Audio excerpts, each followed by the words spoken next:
Hi, everyone, and welcome to another edition of the Washington Weekly Update. I'm Don Cravins, Executive Director of the National Urban League's Washington Bureau, and it's good to be with you once again. I want to tell you a little bit about what's going on here in Washington and on Capitol Hill. If you've been tracking the U.S. Senate, the Senate is working on its second appropriations bill in 2 weeks. This time they're working on the Transportation HUD bill.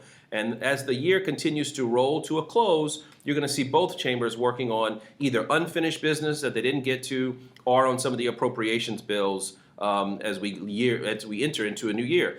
On the House side, what you find is that the House is working on a slate of financial bills dealing with such things as automobile lending as well as mortgage lending standards. And so we'll continue to track both the House and the Senate, as we always do at the Washington Bureau, and bring you updates from time to time. And if we need you to take action, we will definitely send you out an email, or we'll do another update so that you'll know what's going on Capitol Hill. Another thing that happened this week on Capitol Hill was that our U.S. Attorney General, Ms. Loretta Lynch, she met with the U.S. Conference of Mayors this week to talk about some of the innovations in community policing as well as some of the new approaches in criminal justice. And so we've got a blurb about that in our weekly update.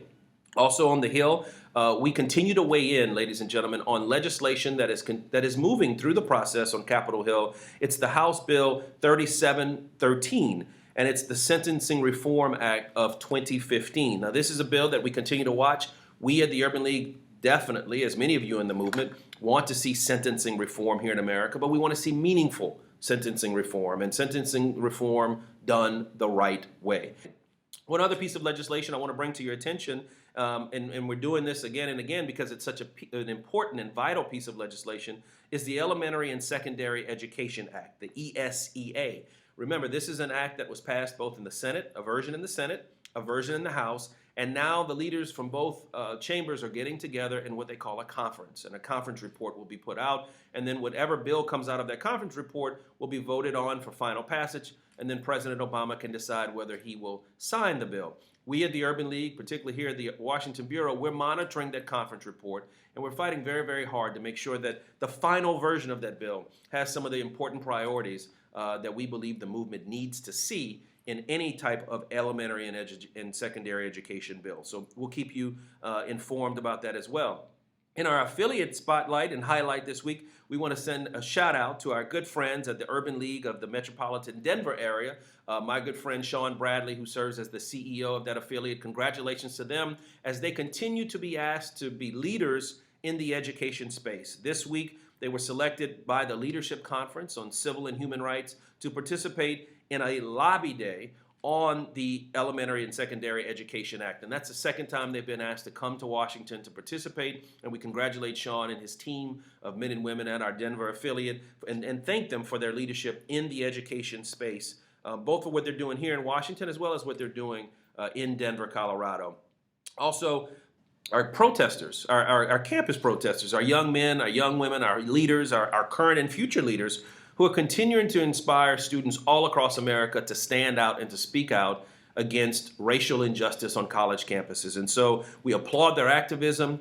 We encourage them to continue their fight, to continue the struggle. The struggle to end racism, bigotry is not over. And to watch these young men and these young women continue the fight, it's very uplifting and very inspirational. So continue the good work, young men and young women. And then finally, in today's spotlight and today's weekly, I just wanted to say that my thoughts and prayers are with the men and women of France, as we all saw on television this past weekend, just terrible scenes coming from France. And so my prayers and thoughts are with all of our brothers and sisters in France, but not only in France, in those other countries where terror has become too much of an everyday scene. Many of our countries and brothers and sisters in Africa continue to experience the same things too. And so I hope that as much spotlight that was shown on what happened in France can be shown on all of those nations where our friends, our allies, our young men and young women are being terrorized by people who would do harm. And so I just ask that we continue to pray for our world as we continue to see some of these things develop, and ask that our leaders, and pray for our leaders, that they'll make the right decisions to see that this ends.